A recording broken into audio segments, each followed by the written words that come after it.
In my years of gaming, I've played some weird stuff. Games that make you question your sanity, your life choices, and occasionally whether you left the stove on.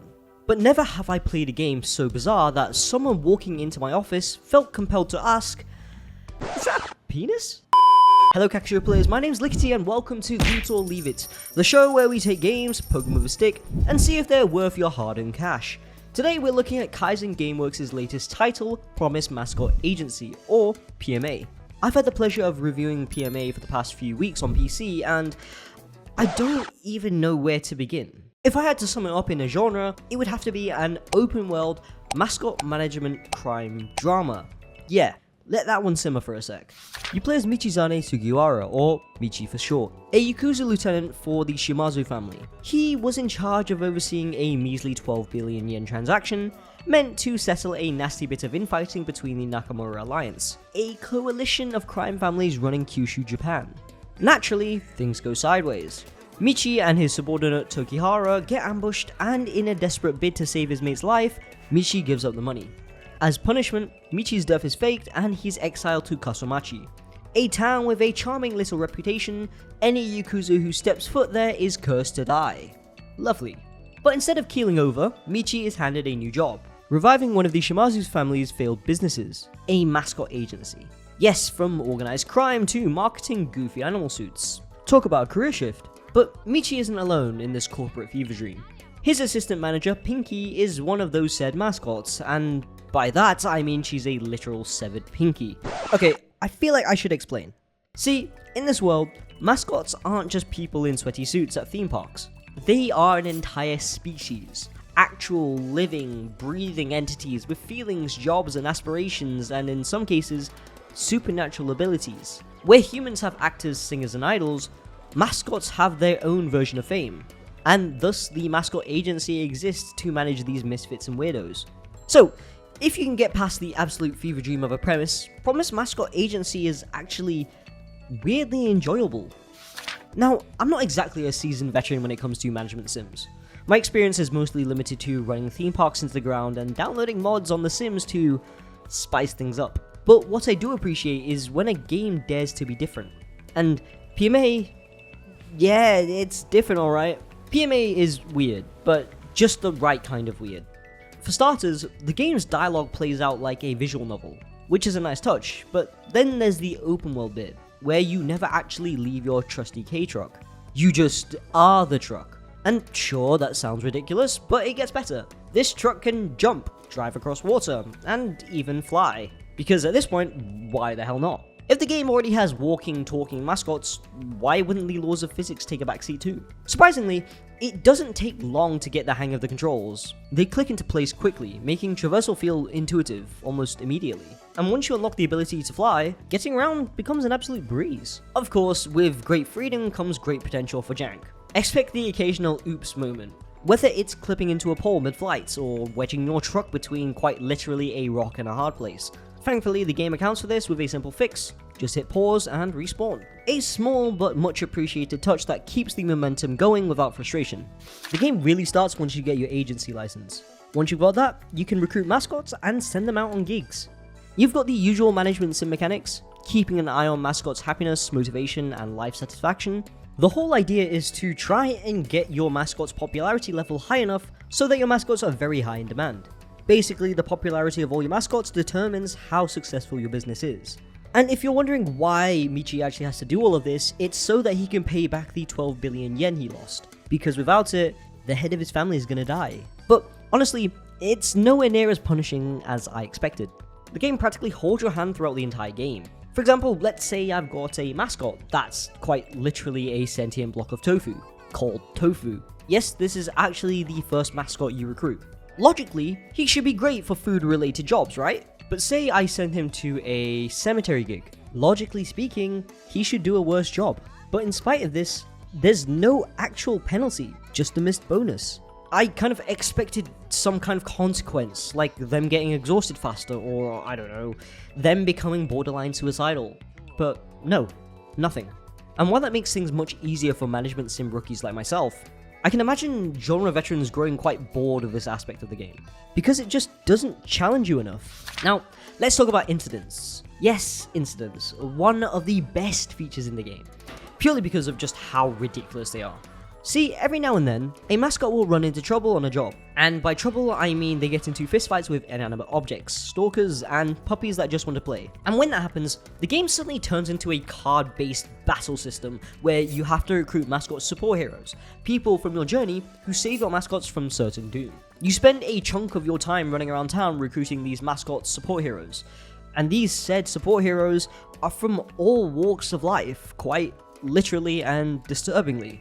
Like, really? But why? Because the stronger the trading cards, the better your chances of winning these ridiculous battles. And look, I don't mind a little bit of chaos in the games. I do think PMA could afford to be a bit more ruthless. Now, let's say you do lose an instant. What do you lose? Well, not much really. You don't lose popularity points, your mascot's morale takes a minor hit, and you still walk away with a hefty chunk of the job's original payout. The punishment for failure is so forgiving that it never truly feels like there's anything at stake. Because of that, when these instance events pop up, there's no real urgency to intervene. You can manually play them out, but the game hands you so many ways to soften the impact that it's barely necessary. For one, you can equip your mascots with consumable items before sending them off, each with different effects that help you mitigate the consequences of an action. So if you're feeling particularly lazy, you can just let them tough it out on their own. That said, I still made it a point to play through every instant event I could, not because I had to, but because I genuinely wanted to see how ridiculous these so-called adversaries could get. The weirdest ones? A stack of poorly organized boxes, a swarm of bees, and of course, the dreaded door. Now, another reason for why this game is just a bit out of pocket are the characters. Just take this person in a gimp suit. That disturbingly reminds me of nightmares that I had when I first watched Pulp Fiction. This is Mama-san, and they run the local bar. I don't know how to explain why they are like this, because it's not mentioned. And understandably, at first, you may be a bit put off. But characters like Mama-san kind of grow on you. For me, it's partially because they root for Michi throughout the entire story. Especially in a town and in a narrative that kind of puts everyone against him. And it's kind of because of these characters, it develops a somewhat decent underdog story. A Yakuza who fucked up and is atoning for his sins. Sent to a town where he's practically cursed to die. But in spite of that, his determination to see the job through, to make amends and to make his family proud regardless, it's just kind of wholesome. Maybe that's not for you, but I'm just a sucker for that. But enough about features, let's talk more about the open world. Because, wow. There is a lot to do, and that's terrible news for people like me who get an uncontrollable urge to 100% everything. The map is littered with objectives to collect, destroy, or complete. If I recall correctly, around 10 or so different objectives in fact. The catch? Many of them aren't marked, meaning you just have to stumble upon them through sheer luck. The two hardest? Smash the Old Order, where you drive around the island destroying propaganda signboards for the current mayor, and cleaning up Kasumachi, which has you hunting down pink garbage bags scattered all over the map and running them over to dispose of them. Now, while the game does encourage exploration, the world itself is in a weird limbo between feeling alive and eerily empty. There's often traffic on the road, but thanks to the game's delightfully loose physics, crashing into oncoming cars doesn't stop you in your tracks, it more rather sends them flying, no matter what they're driving. As for the people, Kaizen Gameworks took an approach I genuinely didn't expect. The non-essential NPCs aren't fully rendered characters. They're eerie, pinkish purple silhouettes, shadow-like figures that kind of vanish when you drive through them. It's a weird artistic choice that simultaneously makes the town feel both populated and hollow. And once you leave the main town or settlements, forget about it. Unless you've progressed the story enough to revitalize those areas, you'll rarely see another soul. Moving on, I'll admit, the soundtrack can get a tad bit repetitive, but it serves its purpose well, especially during cutscenes and dialogue. It does a solid job of setting the right mood for whatever's happening on screen. That said, there are moments when the music shifts abruptly, like going from an eerie, horror-inspired track straight into a hardstyle EDM banger with little to no transition. It's jarring, but thankfully it doesn't happen often enough to be a major issue. So, What's the verdict on Promise Mascot Agency? Well, like I said time and time before, it's weird. This isn't your run-of-the-mill, oh look, talking animals kind of weird. This is the kind of weird where you find yourself at 3 AM driving a flying K-truck over an island while managing the career of a sentient block of tofu, and you pause to wonder, how did we, as a species, get here? And yet, I loved it.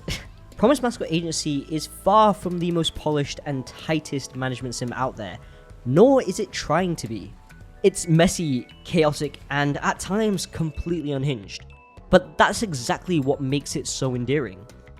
It knows exactly what it is and doesn't waste time pretending otherwise. It takes all the mechanics you'd expect from a business management game, smashes them together with an open world driving sim, throws in some card battles for good measure, and then wraps the whole thing up in a pretty decent crime drama story. Which I should mention, by the way, is decent. I haven't spoken on it in this video because I don't really want to include spoilers, but it's passable. Not Shakespearean by any means, and to some it might be predictable. It definitely wasn't for me, but I do feel like the story does complement the wackiness of the gameplay itself. Overall, is the game perfect?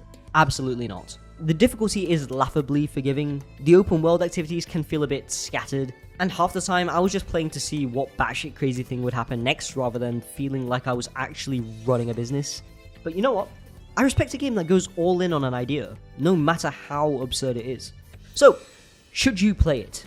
If you want a game that lets you sit back, laugh at the sheer madness of it all, and just vibe in a world where mascots can throw hands with a door and your car can defy laws of physics, then yeah, loot it. But hey, don't take my word for it. I implore you to check out other reviews and see what they think. I'd also love to hear your thoughts as well, so let's get a discussion going down in the comments. Did Promise Mascot Agency catch your eye? Are you going to play it? What do you think of its absolute madness? And of course, if you enjoyed this review, be sure to like, subscribe and turn on notifications because we plan on making more Loot or Leave It episodes. And that's it. Promise Mascot Agency. It's ridiculous, it's nonsensical, and it doesn't care. And honestly, that might just be its greatest strength. Thank you all ever so much for watching. My name has been Lickety from Kakuchopurei, and I'll catch you guys in the next one. Ciao for now.